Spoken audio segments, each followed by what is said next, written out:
You are one of a kind, man on a mission. You are so divine, dressed in the vision. You're a hero, a soldier with so much credentials.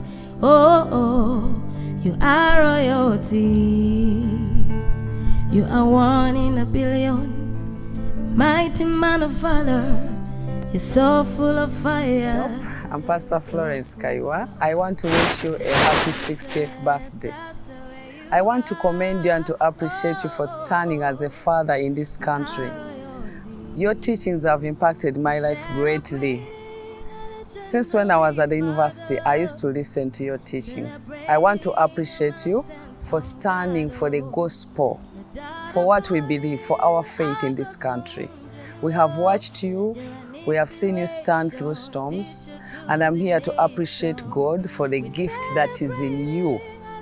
Some of us have not been fellowshipping, we are not a CFC, but you've impacted us from afar.